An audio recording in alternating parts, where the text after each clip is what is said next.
Hello and welcome to A Cup of Conversation on BRT2 TV.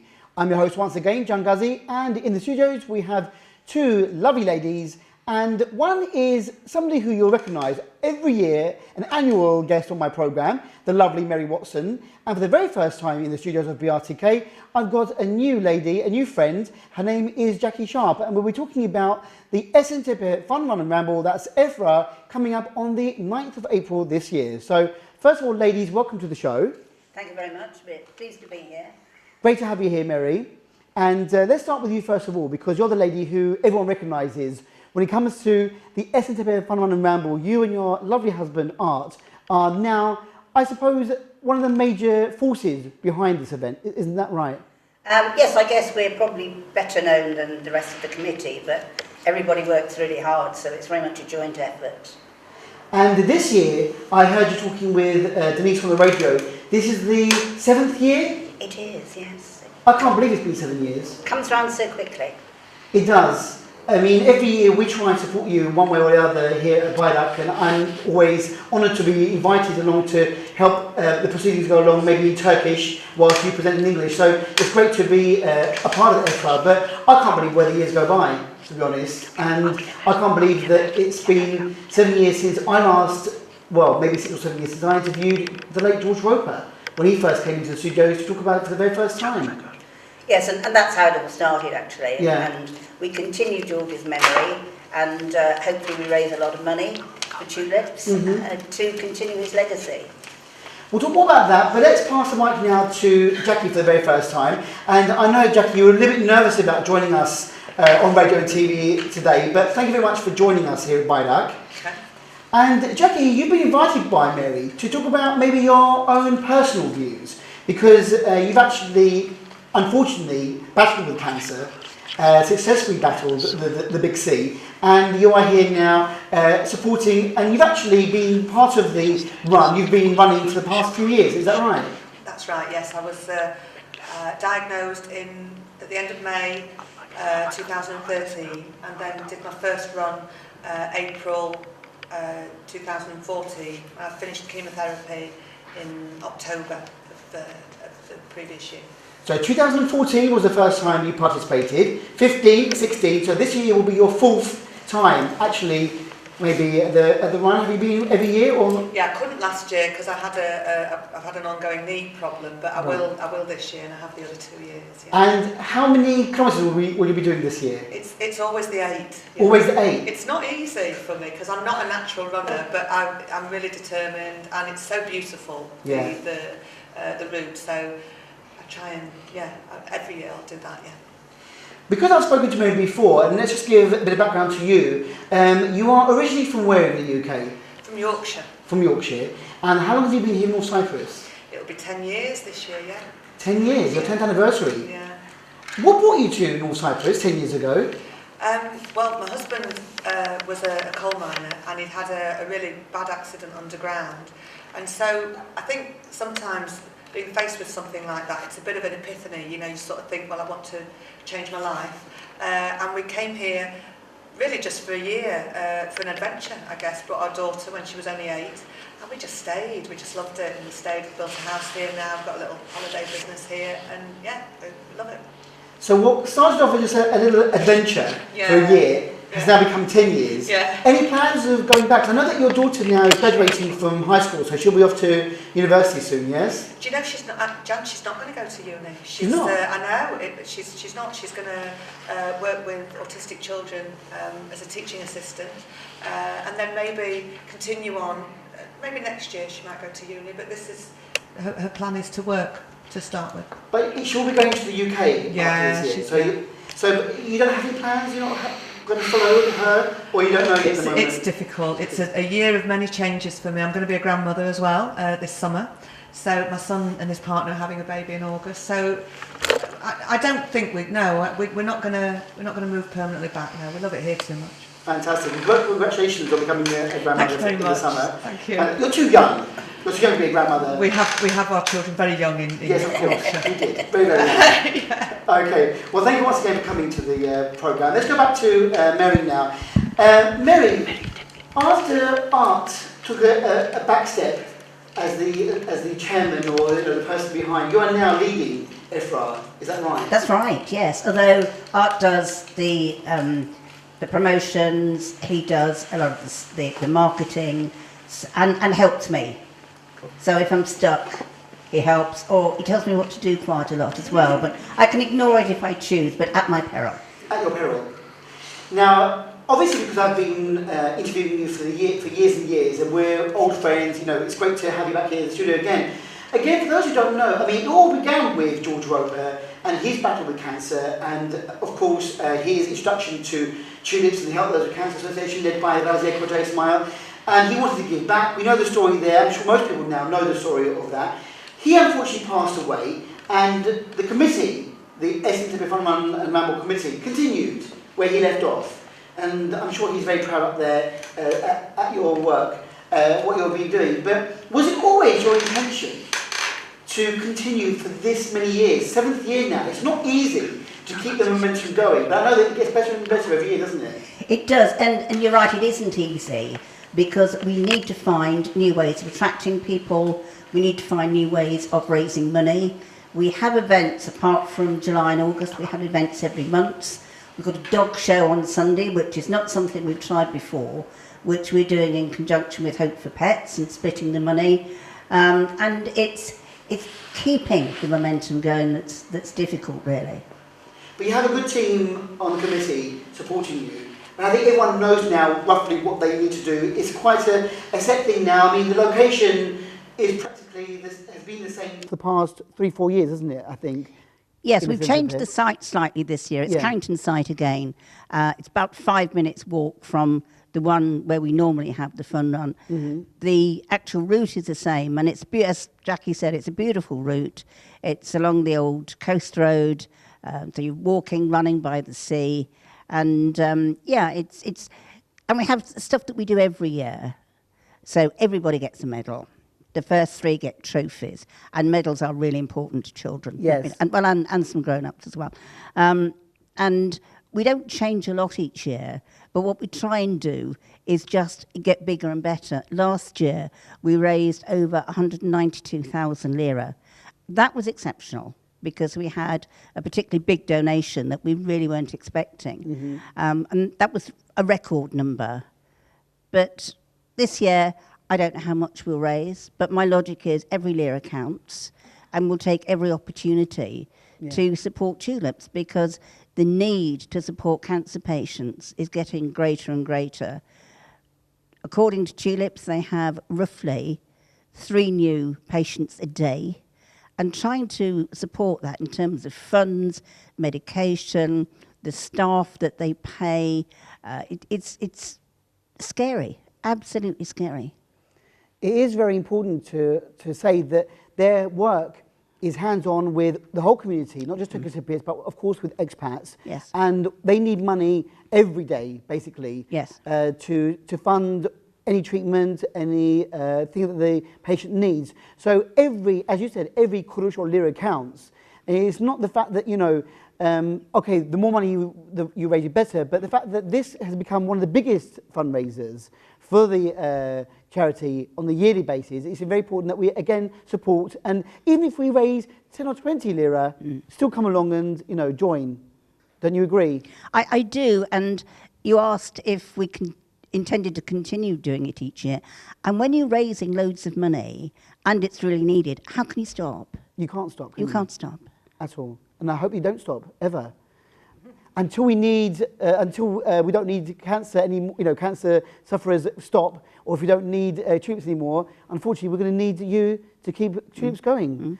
And in fact, let's go back to Jacqui again now. If we can pass the mic to Jacqui and talk about your experience, because you're here now to talk about what you've gone through, because I know that you, unfortunately, as you said, battling cancer, you here in the TRNC, is that where you were diagnosed, here in North Cyprus?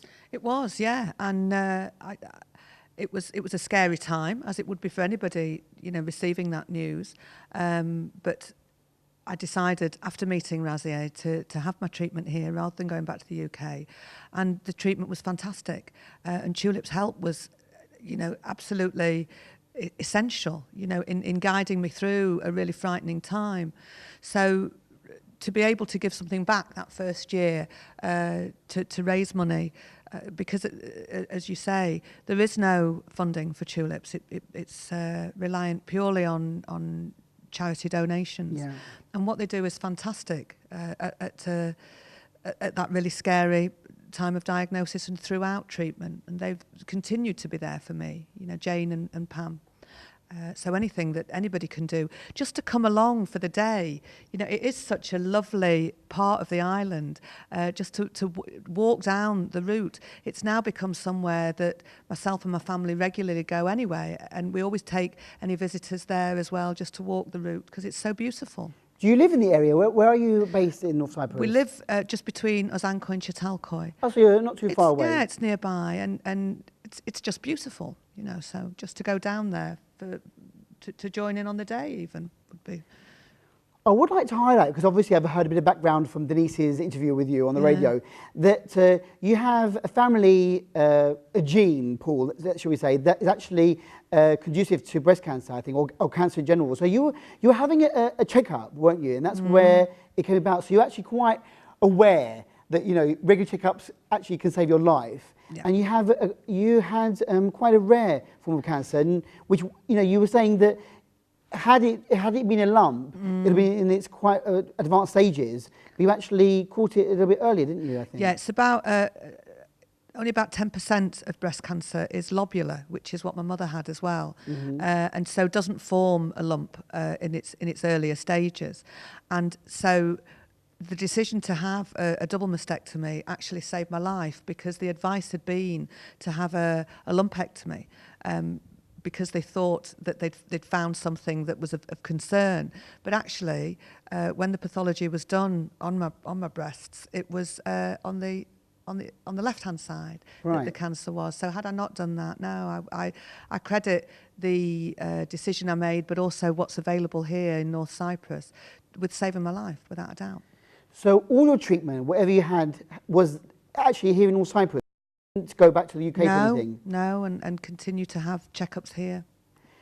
Was that something that you consciously decided upon? I don't want to uproot myself from the lovely island of Cyprus, go back to the UK. Did you think, well, I know that there's a good charity here. I know that I've got the best advice that I can get, and also the treatment. I mean, it's quite a difficult decision. The reason why I'm asking is because obviously even us locals here, we can get the option of maybe going even to Turkey for treatment.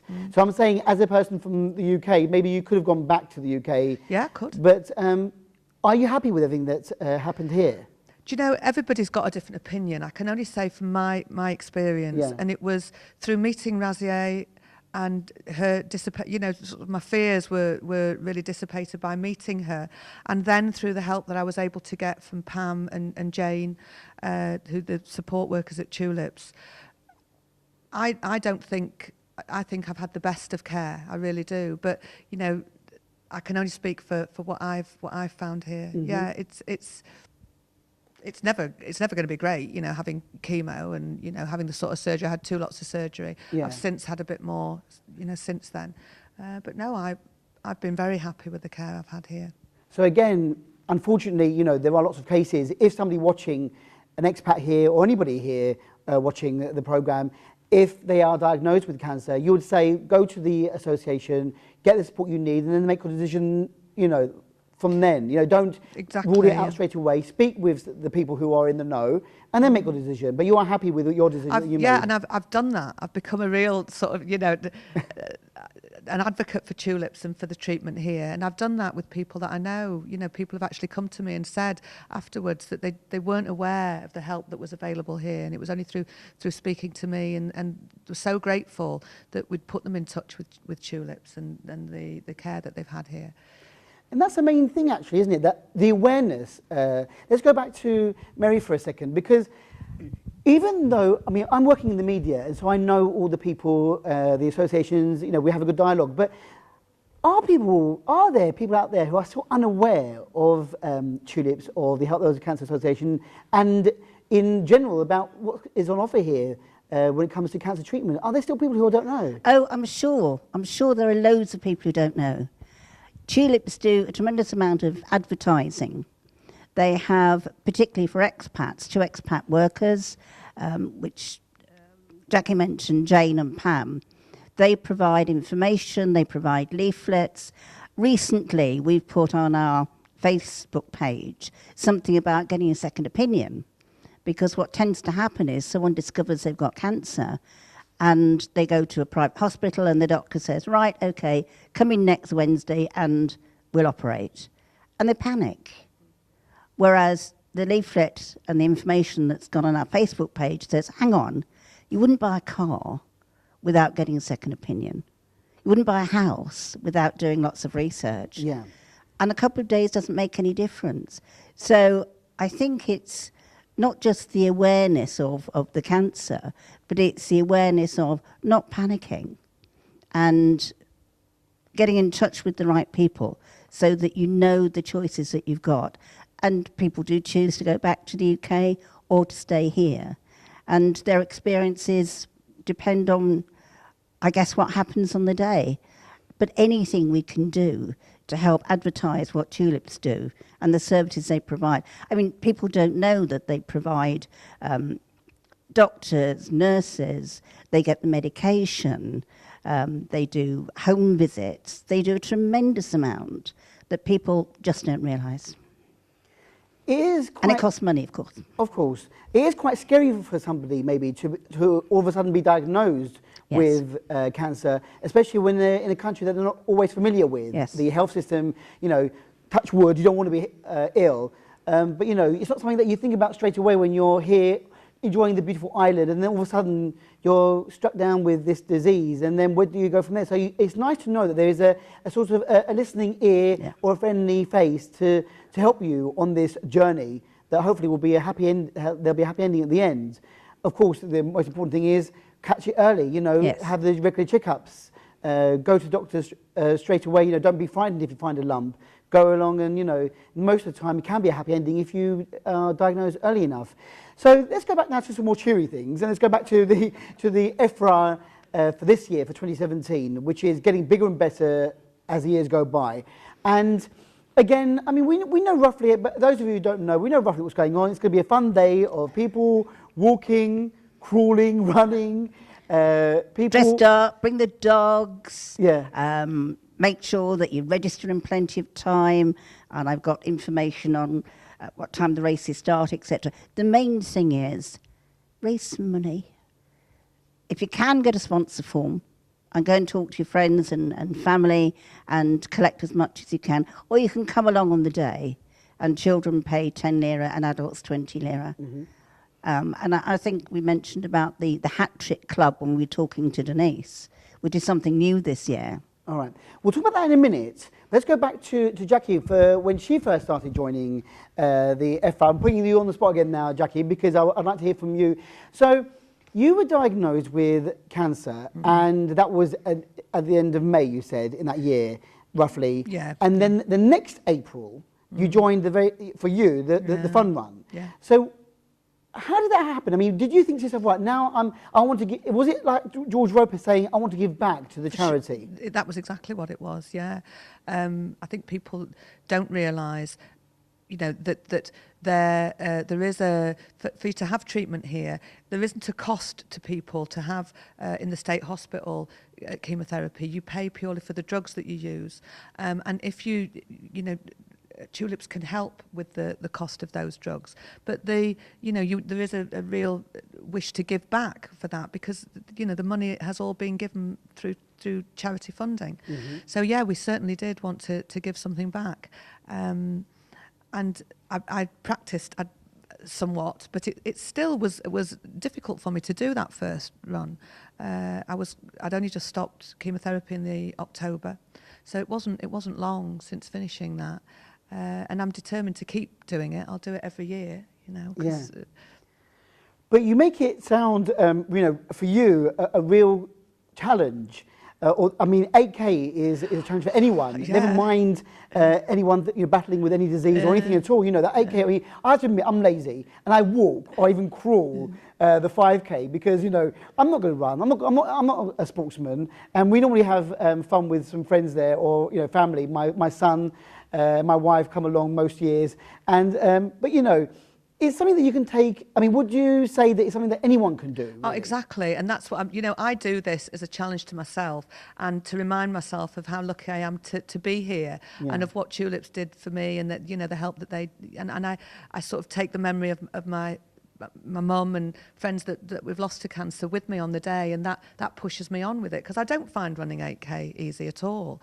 But to go along for the day and to walk, to take your friends, to bring your dog, to use it as an opportunity to come in fancy dress, you know, as Mary says. Yeah. You know, and there's going to be food and drink there as well, and it's a beautiful place to be. So yeah, anyone should come along and do it. Just walk it. Yeah. You don't have to be fit. You don't have to be a regular walker or runner to do it. You know, as long as you're willing and able to you know, to support, then come along, as you said, and have a great day out because it really is a beautiful part of the country. Yeah, and I discovered that little area there through doing the run for the first time, and we go there often, as I said. You know, so we go there. You know, walk the dog down there. We walk down there. I try and run down there every so often as well. So yeah, it's good. So you got some good training in there at the moment. Yes, yeah. As long as your legs are able my to. knees are your able knees to are stand okay. it, yeah.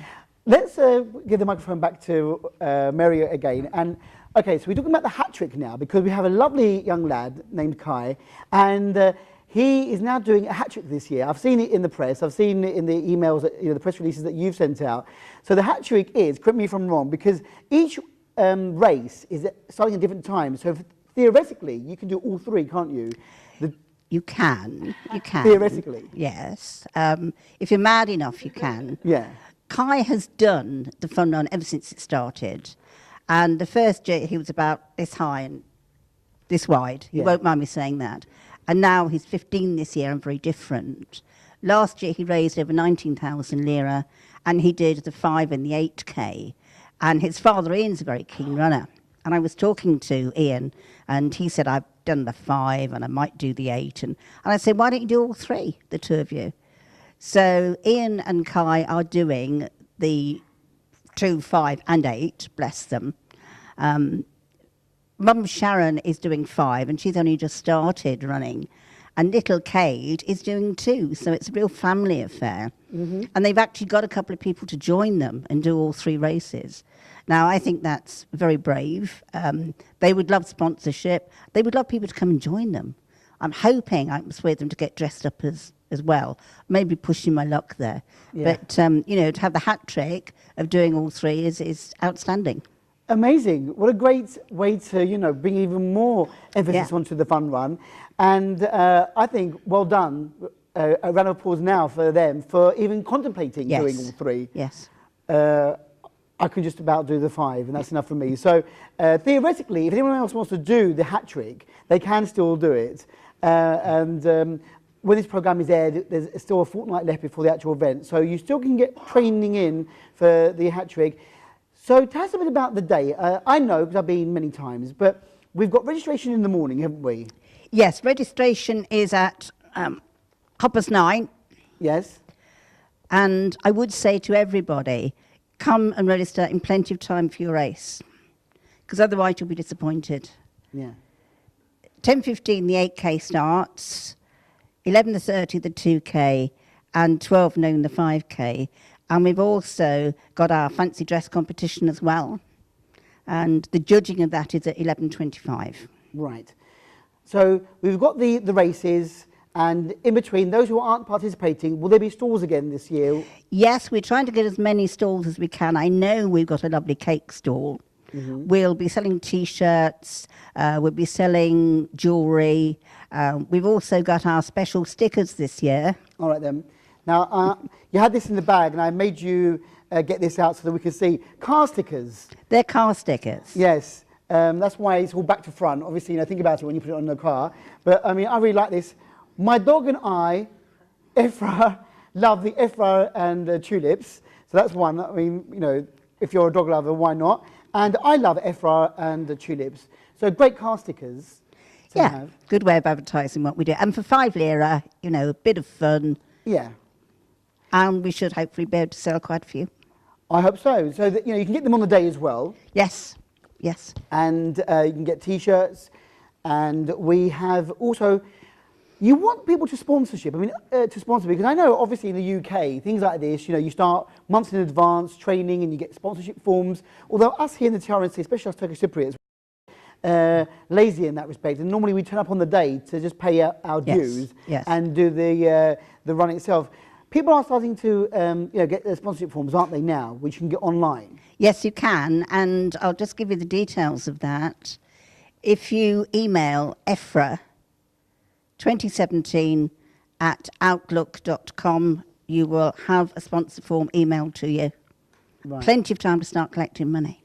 We'll give that email again at the end of the interview in a few minutes' time. But let's also say that if you don't want to bother with any sponsorship, on the day you can pay 20 TL for adults and 10 TL for children. That's right, yes, that's right. So like my family are free, it'll be me, my wife and my son, so we'll pay 50 TL. That will be your donation to Tulips, and enjoy. Also, Jacqui just mentioned this briefly, bring your dog along, walk the dogs, come in fancy dress. It's something that, you know, it's a bit of fun, isn't it? It's not something that is serious that you've got to, you know, run. Although, tell us a bit about the fun one bit and the dogs. Are they allowed, yes, this year again? Yes, dogs on a lead, more than welcome. It's interesting because when we do the 8K, these are the serious runners. Yeah. They're the ones in the shorts, and they've got Pointing to Jacqui. stopwatches, and they really do take it very seriously. And a lot of them actually come from the army base. Yes, I was about to say, I know that you know, Razia's got her regulars who come along, and I know that the army knows about this. I'm sure they're ready to join you on the 9th of April. But they do take it serious, don't they? There are some really, you know, serious runners who are going to be, you know... Oh, yes, yes. Timing themselves. Yes. For me, the moment for me of the day is we have a guy called Brian who does music on the day very, very successfully, the right sort of music. And he always plays Chariots of Fire just before the 5K when that goes off. And that's always the busiest race. And that's quite emotional for me because I always think of George when that 5K goes off. Yeah. And as you said, it's the most busiest, the most popular route or the run is the 5 kilometre run. That's right. Which is what everyone can manage. The 2Ks mainly for the kids. Yes. They can just go and come back again, and it's all very well signposted. You know where to go. You've got regular water points, and people can give you water if you run out, if you're getting dehydrated, because it's quite, you know, a hot day as well. Fingers crossed it'll be a warm day. So bring yourself, you know, be prepared to drink lots of water, put your running shoes on, and the 8K is very serious. I mean, you've got people coming in, you know, I mean, how long does it take to, if you're running fast, how long does the 8K finish? With about half an hour? It would take me about a fortnight. I've got absolutely no idea. If I look at the timing, the 8K starts at 10:15. And we plan to do the presentation at 11:15, so that's an hour. So within the hour, you've got the first people coming in and giving out, you know, you can give out, you know, prizes for first, second, and third, and then they can get ready for the 5K. Absolutely, yeah. Absolutely. I know they're mad, aren't they? Absolutely mad. They are mad, but this is the determination of people who want to support. But there is going to be a prize for, you know, a trophy for first, second, and third. Yes. In each category. Yes. And everyone gets a medal, as you said, which is I think is really good for the kids, because my son loves those medals, and every now and then he comes out, he's got a drawer in his bedroom where the medals are, and he'll come down all of a sudden wearing all of them. He's got 3 or 4, my one, my wife's one, and he's like coming down, look, you know, I'm saying we're going to get a new one this year as well, another one to add, but the kids love it, don't they? They do, and I know the first year we perhaps weren't terribly organised about handing out the medals, and a lot of them disappeared. We are much more careful this year. They're under lock and key until they're handed out. Right. Only those who come across the crossing, the finishing line, they get the medals.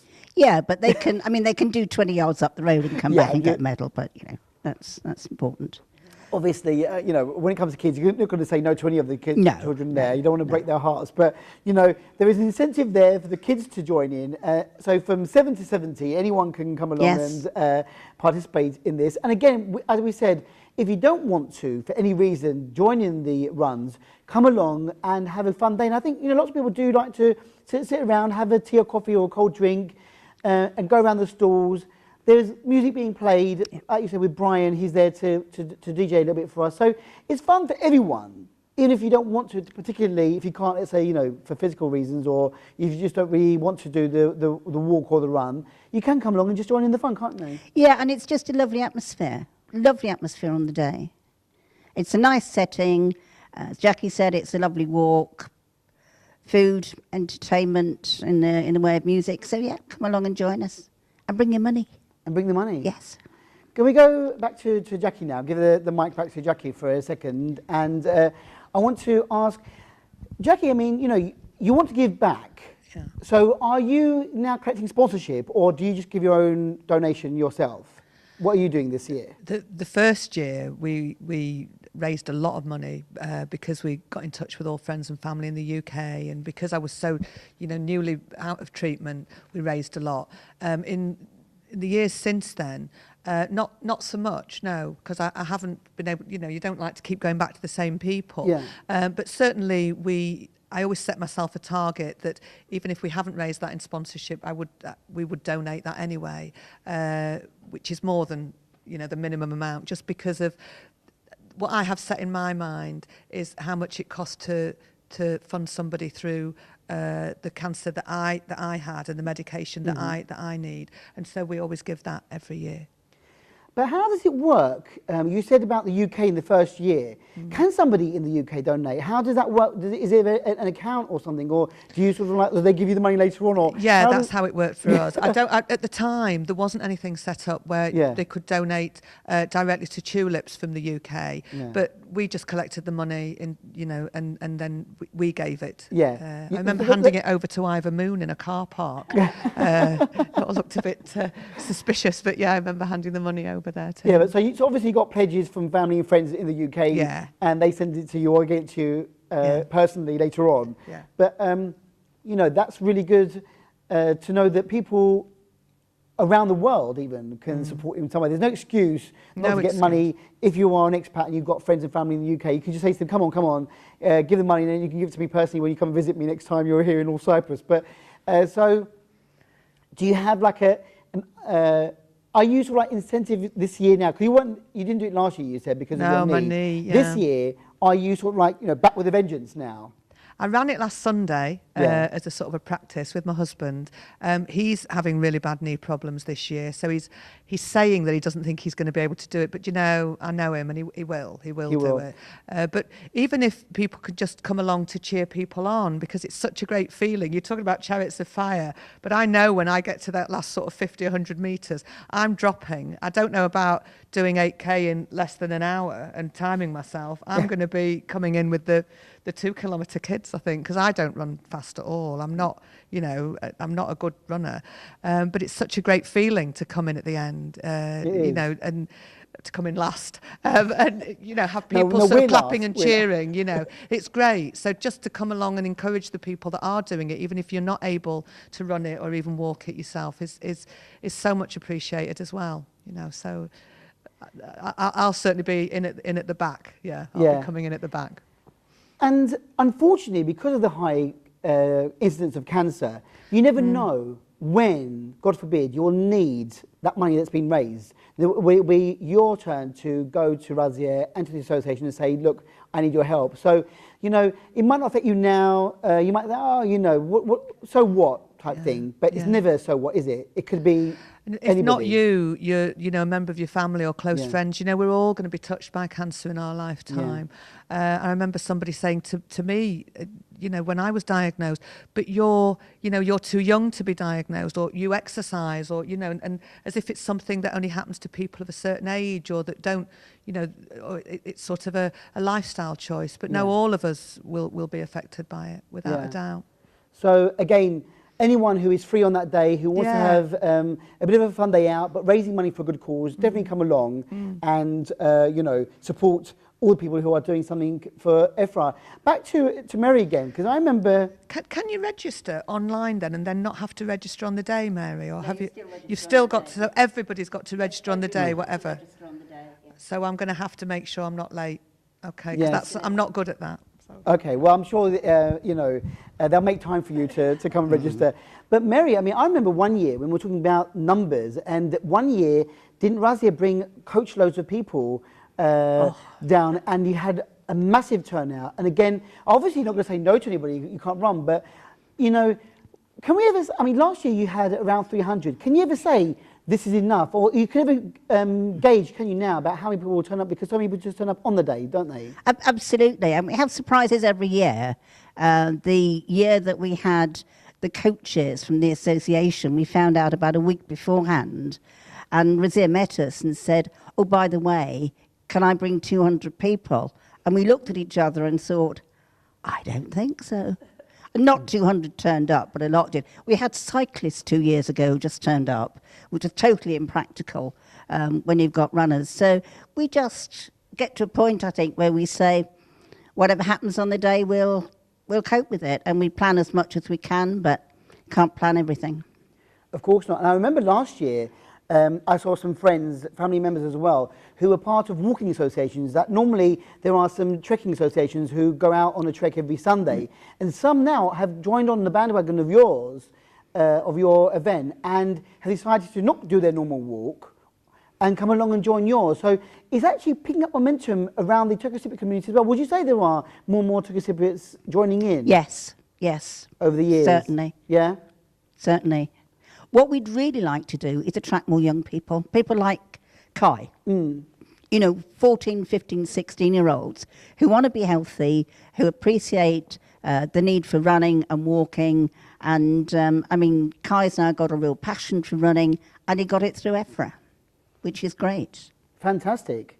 Isn't it good, you know, on a separate note, that you've actually got a youngster who's more probably fitter Yes. now because he wants to do this, you know, wonderful run every year. So it's inspired him to take up running as a sport or as a hobby, even. Amazing. And maybe we can get some groups of students out there who can, you know, have a bit of a banter or a bit of a wager amongst themselves. Who's going to be the first back, you know, have a little race amongst themselves and see whether, you know, maybe it could be like an inter-school thing. You know, which school is better? Who's got the better runners? Who knows? I mean, but I know that every year it gets bigger and better, doesn't it? It does. It does. And you know, you've done such great work. Have you got any? Because you, I know that we were talking about with Denise. You were talking about other certain events linked to to EFRA, and that this weekend, this Sunday, you've got a dog show. Do you still have lots of? I mean, is the EFRA committee organising something regularly throughout the whole year to keep the momentum going? We do. Apart from July and August, we have something on every month to raise money. We've got, obviously, the dog show on George's Day, which is the 23rd of April. We are going to have an event at George's Cafe and Restaurant in Guernsey by the car park. We do that maybe twice a year, and that's very successful. And we have music, and we have a lot of stalls, and we have some entertainment. So that's really good. We've got our grand auction on Tuesday the 2nd of May, which is a really good money spinner where we have fabulous raffle prizes. We are lucky in that we have a lot of donations of weekends away or overnight stays, restaurants, and services that we're given. So yeah, we try and do something different every month to raise money. And that's very important to keep the momentum going of, you know, to keep EFRA in everyone's mind. Yes. And obviously to raise extra money for the association as well. So are you accepting donations still for raffle prizes for the auction and everything? Oh yes. Yeah? Yes. So people can donate something to EFRA if they want to support you in that way, and they can contact you or any other committee member of EFRA, can't they? Yeah, we have a really good Facebook page, which is EFRA 2017, and that's got loads of news on it. All the articles, press releases, all go on there, so you can keep up to date with what's happening. And if somebody is interested, then they can register on there. Yes, and press releases, you were saying, recently got a press release from you about looking for marshals or people who want to support on that day. Yes. Are you still looking for people to maybe Yes, we are, man yes. the water stations or Yes. registration on the day? Yes? Yeah. Anyone who's available in the morning? Yep, leave your number on the Facebook page. And one thing I must do while I'm here is I must thank the sponsors. Yes. So if you want to thank the people that you want to sponsor, you want to thank now for sponsorship, who have we got? Carrington, of course. Carrington, our biggest sponsor. They Yeah. provide basically everything we need, the premises, the trophies, the medals, the printing. They're really very generous.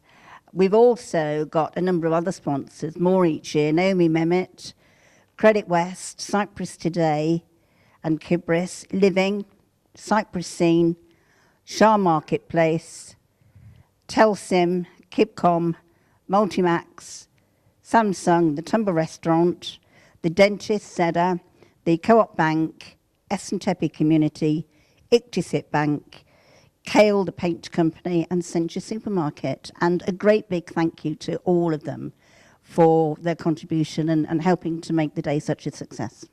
Yes, a big thank you from all of us now as well for making that day a wonderful day for everyone. Once again, just repeat the email. For those who want sponsorship forms, how can they get them again?